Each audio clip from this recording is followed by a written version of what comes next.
अस्सलाम वालेकुम एवरीवन। उम्मीद रखता हूँ आप ठीक ठाक होंगे।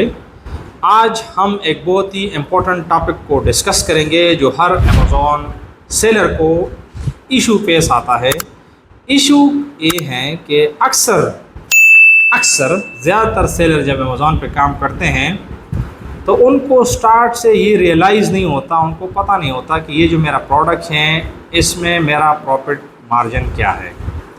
वो अक्सर जल्दबाजी में या लाइलमी में प्रोडक्ट को सेलेक्ट करते हैं और जब वो अमेज़ॉन पे सेल उसका स्टार्ट होता है तो उसको पता लग जाता है कि इसमें तो मुझे कुछ नहीं बच रहा है। तो आज हम डिस्कस करेंगे प्रैक्टिकली वो सारे कॉस्ट कि आपको उसका इल्म आपको होना चाहिए और आपको कैलकुलेशन में लेके आना चाहिए जब भी आप एक प्रोडक्ट को फाइनलाइज़ करोगे। तो अब मैं जाऊंगा लैपटॉप के स्क्रीन पर और आपके साथ कंप्लीट शीट शेयर करूंगा कि एक प्रोडक्ट जब हम हंटिंग से शुरू करके जब उसके सोर्सिंग करते हैं और उसके लिए एक फिर प्रोडक्ट ट्रैकिंग शीट बनाते हैं तो उस शीट में पहले से ही प्रोडक्ट परचेज होने से पहले ही हमको पता लग जाता है कि हाँ इस प्रोडक्ट में मेरा मार्जिन इतना बच रहा है या नहीं। वो सारे कॉस्ट भी आपको बताऊंगा और उसकी कैलकुलेशन कैसे होते हैं वो भी आप लोगों को बताऊंगा। तो मेरे साथ रहिए वीडियो के साथ। मैं लैपटॉप के स्क्रीन पे जाऊंगा और प्रैक्टिकली आपको ये सब चीज़ें बताऊंगा। लेकिन इससे पहले अगर आपने ये यूट्यूब हमारा सब्सक्राइब नहीं किया है तो यूट्यूब को सब्सक्राइब करें, क्योंकि मैंने ऑलरेडी मोर देन 300 वीडियोज़ बनाए हुए हैं अमेज़ॉन यूएई के स्पेसिफ़िक अमेज़ॉन के हवाले से, और इस तरह मज़ीद इंफॉर्मेटिव वीडियो भी आपको यहाँ से मिलते जाएंगे। तो चलिए लैपटॉप के स्क्रीन पर और मैं आपको बताता हूँ कि कैसे हम अपने कॉस्ट की और प्रोडक्ट की एक्चुअल कैलकुलेशन करते हैं। अब मैं आया हूँ अपने लैपटॉप के स्क्रीन पर और आप लोगों के साथ वो शीट में बनाऊँगा कि किस तरीके से हम जब प्रोडक्ट हंटिंग करते हैं सोर्स में उसका शीट कैसे बनाते हैं और उसके अंदर ये जो वैल्यूज़ हैं वो कैसे हम फाइंड आउट करते हैं और कैसे इसको कैलकुलेट करते हैं। ठीक है, यहाँ मैं जस्ट एग्जांपल लेता हूँ ताकि हम जल्दी इस टॉपिक को समझें कि एक्चुअल में ये काम कैसे करते हैं। आप लोगों ने रियली फिर अपने प्रोडक्ट को इस तरह से वैल्यू निकालना है। ठीक है, तो ये एक्सेल शीट है। एक्सेल शीट में आप लोगों ने प्रोडक्ट नेम लिखना है। ये ऑलरेडी मेरे यूट्यूब पे कंप्लीट इसके ट्यूटोरियल मौजूद भी हैं कंप्लीट मेंटरशिप का, वो आप कंप्लीटली देख भी सकते हैं। लेकिन प्रोडक्ट हंटिंग का जो शीट है वो कुछ इस तरह है कि प्रोडक्ट नेम होता है, इसके बाद हमारे साथ होता है एसन, प्रोडक्ट का एसन, फिर हमारे साथ होता है सेलिंग प्राइस। ठीक है, और हम फिर यहाँ लिखते हैं BSR, बेस्ट सेलर रैंक 1 2 3 4, ये 15-20 डेज तक हम इस तरह ट्रैक करते हैं। ठीक है, लेकिन यहाँ टॉपिक हमारा इस हिसाब से नहीं है कि मैं प्रोडक्ट हंटिंग पे बात करूँ, लेकिन हमने ओवरऑल वैल्यू कैसे निकालना है इस पे है, तो इसलिए मैं इसको डिटेल पे नहीं जाऊँगा। डिटेल के लिए आप यूट्यूब चैनल पे विजिट कर सकते हैं। ठीक है, अब ये जो यहाँ तक की जो शीट है इसको हम प्रोडक्ट हंटिंग शीट बोलते हैं। ठीक है, और इसके बाद एक दूसरा शीट शुरू होता है जिसको प्रोडक्ट सोर्सिंग शीट कहते हैं। इसमें हमारे साथ आता है परचेजिंग कॉस्ट। ठीक है, साथ अमेज़ॉन का फीस है,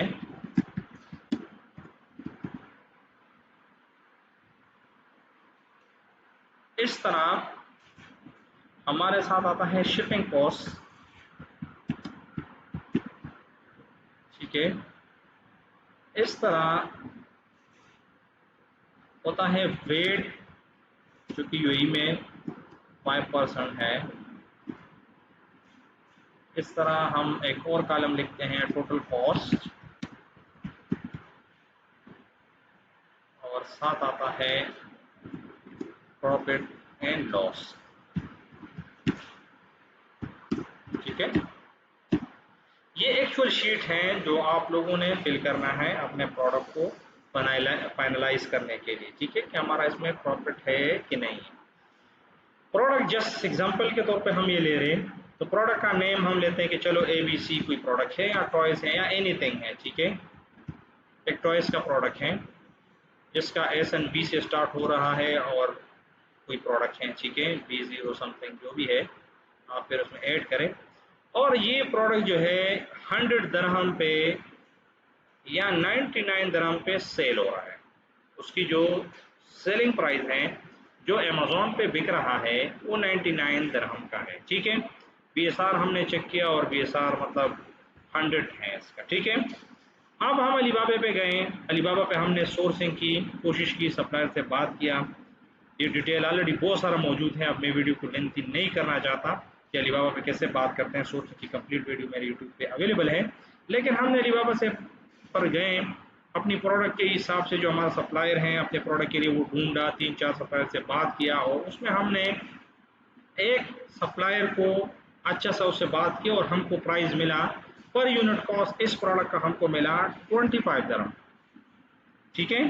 तो 25 दरहम हमको मिला उसकी परचेजिंग कॉस्ट।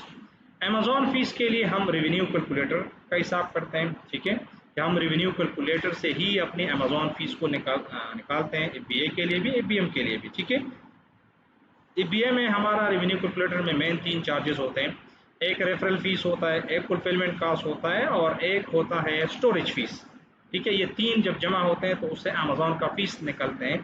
तो इस अमेज़ॉन फीस में वो तीनों इंक्लूडेड हैं, ठीक है। तो मैं हिसाब जस्ट मैं यहाँ एग्जांपल लेता हूँ कि मैं रेवेन्यू कैलकुलेटर में गया, अपने प्रोडक्ट के एसन को लेकर उसमें पेस्ट किया और वहाँ मुझे अंदाज़ा हुआ कि मेरा इस प्रोडक्ट के अंदर अमेज़ॉन मेरे को चार्ज कर रहा है लेट्स सपोज 23 दरहम, ठीक है। अमेज़ॉन मेरे साथ इतना फीस ले रहे हैं जिसमें रेफरल फीस हैं जो कि 6-7% से लेकर 15% तक है, depend on the product category, कौन से कैटेगरी में आप काम कर रहे हैं उस हिसाब से कम हो ज़्यादा होते हैं, ठीक है। और डिलीवरी चार्जेस 10 दरहम 8 दरहम, अगर हमारा प्रोडक्ट बहुत बड़ा है तो डिलीवरी चार्जेस ज़्यादा होते हैं, प्रोडक्ट छोटा है तो डिलीवरी चार्जेस कम होता है। अमेज़ॉन रेवेन्यू कैलकुलेटर में फाइंड आउट किया कि मेरा जो टोटल अमेज़ॉन फीस है वो 23 है, ठीक है। तो रेफरल फीस, फुलफिलमेंट कॉस्ट और स्टोरेज फीस भी अकॉर्डिंग टू द प्रोडक्ट बड़ा है छोटा है उस हिसाब से वो कम हो ज़्यादा हो सकते हैं। अब आता है शिपिंग कॉस्ट। शिपिंग कॉस्ट वो चार्जेस हैं, वो कॉस्ट हैं जब हम अपने प्रोडक्ट को चाइना से या किसी भी कंट्री से अपने लिए मंगवाते हैं। आप यूएई में बैठे हो, आपके US में बैठे हो, आप जिधर भी बैठे हो, लेकिन आप किसी और कंट्री से उस प्रोडक्ट को मंगवाते हो, उस पे जो चार्ज आती हैं बाय सी या बाय एयर, तो हम उसको इस शीट में कंसिडर करते हैं शिपिंग कॉस्ट, ठीक है। अब बाय एयर का शिपिंग कॉस्ट थोड़ा ज़्यादा है, बाय सी का थोड़ा कम है, ठीक है। अब हम अपने लिए स्ट्रेटेजी बनाते हैं कि मैंने अगर एक प्रोडक्ट को लॉन्च किया है और उसमें मार्जिन है जो कि अब हमको मालूम हो जाएगा इस एग्जांपल में, तो फिर हम अकॉर्डिंग टू आवर प्लान, अगर मेरा प्रोडक्ट छोटा है तो फिर हम कुछ यूनिट बाय एयर मंगवाते हैं, कुछ बाय सी मंगवाते हैं ताकि अपनी शिपिंग कॉस्ट को कम किया जाए। लेकिन यहाँ मैं ये कहूँगा कि मैंने कैलकुलेशन की, लॉजिस्टिक वाले से बात की और मेरे जितने यूनिट थे 200, 300 या 1000, वो जब मुझे पहुंच रहे हैं तो पर यूनिट यूएई में मुझे 3 दरहम पर यूनिट शिपिंग कॉस्ट पड़ रहा है। इज जस्ट एन एग्जांपल, ठीक है। तो ये आपने फाइंड आउट करना है रियली आपने लॉजिस्टिक को अप्रोच करना है। अगर आपको लॉजिस्टिक वाला आदमी का ज़रूरत है तो आप हमारा सपोर्ट भी ले सकते हैं। आपको जो सप्लायर से सामान खरीद रहे हो आप उससे भी प्राइस ले सकते हो, वो भी आपके लिए कभी कभी बहुत अच्छा प्राइस दे देते हैं, ठीक है। अब जो इम्पोर्टेंट फैक्टर है वो वेट अक्सर लोग इसको इग्नोर कर देते हैं, तो आपको इसका भी अंदाज़ा होना चाहिए। तो वेट के लिए 5% ऑफ द सेलिंग प्राइस है, तो आपने यहाँ फार्मूला लगाना है कि इक्वल टू ये है, ठीक है, और डिवाइड बाय या मल्टीप्लाई 0.05। लेकिन उससे पहले मैं एक और फार्मूला आपके सामने रखता हूँ कि 5% क्या होता है, मतलब 5% पहले निकालना है, ठीक है। तो इक्वल टू 5 डिवाइड बाय 100 जब हम करेंगे तो पहले तो ये 5% आ जाता है, ठीक है, 0.05। तो हमने क्या करना है इधर, इक्वल टू 99 मल्टीप्लाई ये 5%, ठीक है, ये हमने निकाल दिया है। तो 4.95 ये मेरा वेट का आएगा, ठीक है। समझ गए। अब मुझे यहाँ मालूम करना है टोटल कॉस्ट, मेरा टोटल खर्चा भी क्या हुआ है, सही है। परचेजिंग कॉस्ट जिसमें मुझे पड़ रहा है, जिसमें मैं ले रहा हूँ पर यूनिट, उसका अमेजॉन फीस मुझे पर यूनिट में जितना ले रहे हैं, शिपिंग कॉस्ट पर यूनिट कितना आ रहा है, वेट कितना आ रहा है, तो हम यहाँ टोटल कॉस्ट करेंगे, उसको जमा करेंगे जितने खर्चे हैं। तो ये हुआ परचेजिंग कॉस्ट मेरा खर्चा है, ठीक है। इस तरह अमेजॉन का फीस मेरा खर्चा है, प्लस जो शिपिंग कॉस्ट है ये भी एक्स्ट्रा खर्चा है मेरे प्रोडक्ट के ऊपर, और वेट जो मुझे देना है ये भी है। तो हम एंटर करेंगे तो 55.9 पॉइंट ये मेरा टोटल खर्चा है जब मेरा प्रोडक्ट मुझे पहुंच रहा है यूएई में। लेटर ऑन उसके साथ आप पीपीसी का ऐड कर सकते हैं, अगर आपने पीएल करना है तो 15 से 20% आप उसमें ऐड कर सकते हैं।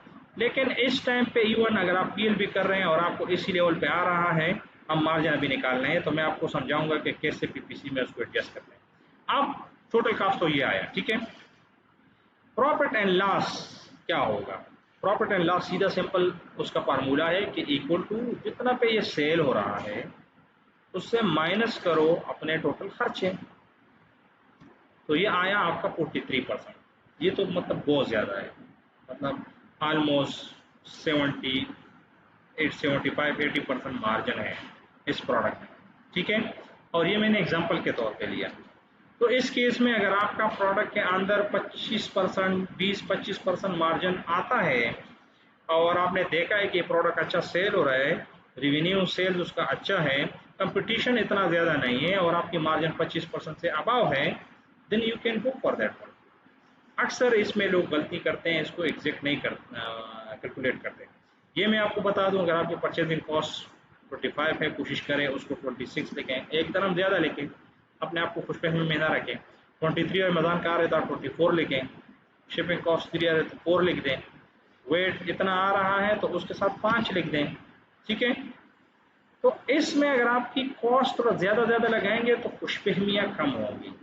आपने सब कैलकुलेशन करना है। आप लोगों का अब अंदाज़ा हो गया इस शीट का, और मुझे उम्मीद है कि काफ़ी आप लोगों के क्वेश्चन जो हैं वो क्लियर होंगे, ठीक है। इसमें जो मेन जगह है जिसमें आप लोगों को डाउट होगा कि अमेजॉन फीस कैसे निकलवाते हैं रेवेन्यू कैलकुलेटर, तो उसके ऊपर मेरे कंप्लीट वीडियोज मेरे यूट्यूब चैनल पे मौजूद हैं, आप उसको वॉच कर सकते हो, देख सकते हो, आपकी कंसेप्ट क्लियर होगा। शिपिंग परचेजिंग कॉस्ट के हवाले से प्रोडक्ट सोर्सिंग का कंप्लीट वीडियोज हैं, shipping cost by air by sea कैसे कैलकुलेट करते हैं, सारा मैंने वीडियो में अपलोड करके रखा हुआ है, ये वहाँ से आप देख सकते हैं। लेकिन ये शीट मेन है जिसको हम प्रोडक्ट ट्रैकिंग शीट बोलते हैं, और ये एक्चुअल में 2 शीट से बनते हैं, जिसको एक हम प्रोडक्ट सोर्सिंग का शीट कहते हैं और एक को हम प्रोडक्ट हंटिंग का शीट कहते हैं, ठीक है। तो उम्मीद है आप लोगों को मज़ा आया होगा। मेरा उर्दू थोड़ा कमज़ोर है लेकिन मैंने कोशिश किया कि आप लोगों को ये अच्छे तरीके से डिलीवर करूं, आपका कंसेप्ट क्लियर हो। इंशाल्लाह अगर आप लोगों को वीडियो पसंद आया होगा तो लाजिम आप लोगों ने कमेंट करना है, बाकी लोगों के साथ भी शेयर करना है, ताकि हमको मोटिवेशन मिले और हम इस तरह के ज़बरदस्त कंटेंट आप लोगों के लिए रिकॉर्ड करवाएं। Thank you so much.